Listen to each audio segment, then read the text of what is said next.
Hello tout le monde, bienvenue chez Mag. Aujourd'hui, nouveau JDB 3 de la chaîne YouTube. Aujourd'hui, on va aller voir les petites plantes qu'on a plantées la dernière fois, qui sont très bien grandies depuis la dernière fois, vous allez voir. Et on va aussi aller voir les grandes, du coup, qui sont en floraison, qui sont à peu près, on va dire presque 3 semaines de floraison. Avant que la vidéo commence, n'hésite pas à t'abonner, ça me ferait très plaisir. Et on commence tout de suite. Donc, au niveau des petites de la dernière fois, on a fait un petit rempotage. Donc, je les ai mis dans des pots de 20 litres. Ceux-là, je crois pas qu'ils sont, c'est des 20 litres parce que j'ai que ces pots-là. Ça doit être à peu près 18 litres, quelque chose comme ça. Ceux-là, c'est des 20 litres. Donc, comme vous pouvez le voir, elles ont bien grandi. Les petites, elles sont très bien.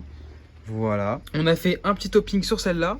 Les autres, pas encore parce qu'elles ne sont pas encore assez grandes pour qu'on puisse faire le topping. Comme vous pouvez le voir, on ne voit pas assez bien les nouvelles ramifications pour faire un topping. Je les ai aussi arrosés 250 ml il y a 4 jours à peu près. C'est encore humide. Donc j'ai mis beaucoup trop d'eau. Va falloir que je baisse. Donc je remettrai 100 ml comme je mettais de base. Pour que ça fasse à peu près 2 jours entre les arrosages. 4 jours, c'est beaucoup trop. Là, on est un peu en surarrosage du coup. J'ai l'impression qu'elle commence à avoir une petite carence en magnésium. Comme vous pouvez le voir, les entreveines là, un peu décolorées. Donc je pense que je vais devoir mettre un petit peu de Calmag au prochain arrosage. Ensuite, on a eu aussi, comme vous pouvez le voir, je l'avais pas vu hier, mais on a aussi, je pense, des petites araignées rouges qui sont passées par là. Pourquoi? Parce que au moment du rempotage, il y a eu de la terre qui est passée en dessous. Il y a encore un petit peu de terre. Bon là, j'ai bien nettoyé. Je me suis lavé les mains avant, j'ai bien nettoyé pour qu'on essaie d'enlever le plus possible parce que c'est pas encore bien attaqué, comme vous pouvez le voir. Il y a que cette feuille là et celle-là. Donc je vais devoir surveiller ça tranquillement. Au niveau des températures et de l'humidité, on est à 25 degrés environ, ce qui est un peu beaucoup, mais c'est parce qu'on a ouvert les fenêtres de dehors. Et comme là, il y a une fenêtre qui tape direct sur la tente. Du coup, ça augmente un petit peu la température, mais c'est pas très grave. 25 degrés, c'est très bien. Et 70% d'humidité. La plupart du temps, on est vers 80-85%, c'est beaucoup trop. Donc là, j'ai allumé l'extracteur. Comme ça, on arrive à peu près à 75% d'humidité, ce qui est pas mal. Mais voilà, c'est un peu tout pour ces plantes-là. Comme vous pouvez le voir, elles sont quand même très belles. Je vais surveiller ça de très près parce que j'ai pas envie d'avoir ça sur toutes mes fleurs. Ou bien, il faut falloir que je mette des insectes. Je sais plus c'est quoi comme insecte. Il va falloir que je mette des insectes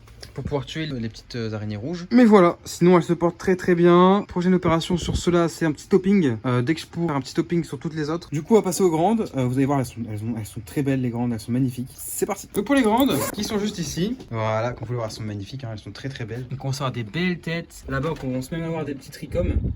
Je sais pas si on va bien les voir à la caméra. Comme vous pouvez voir, ça fait des petits points blancs sur les feuilles. On a réussi à pas mal gérer la carence en potassium. Donc on les a bien rattrapés. Et comme vous pouvez le voir, ça fait de très belles têtes. Hein. Je pense qu'on va avoir de très belles choses ici. En sachant qu'aussi l'extracteur est presque tout le temps allumé. Parce que quand je ferme la tente, on est à peu près à 80% d'humidité quand il n'y a pas l'extracteur allumé. Donc c'est pour ça, je laisse ça, l'extracteur allumé. Et pareil, là on est à 25 degrés, 53% d'humidité. Ce qui est peut-être un peu trop au niveau de la température. Mais ça, je peux pas y faire grand chose. Tout simplement parce qu'on a ma petite bébête qui est malade et que du coup on est obligé de lui mettre une lampe chauffante à infrarouge et du coup ça chauffe pas mal la tente. Mais voilà, du coup on est toujours vers 35 de DLI ou 40, je sais plus trop, je crois que c'est 35 de DLI.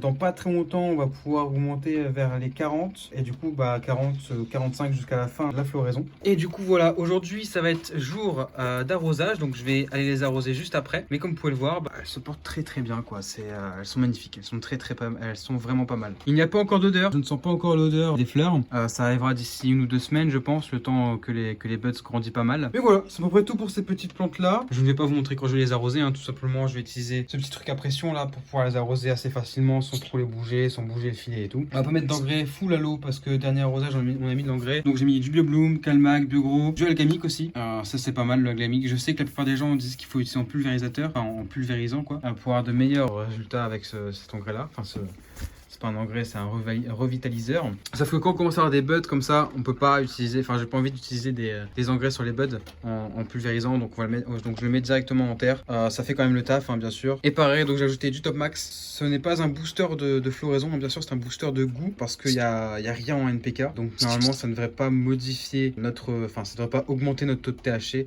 dans nos plantes, donc ça devrait être parfait. D'ailleurs pour que je vous parle, il y a qui me commence à me casser les couilles. Viens là, allez hop.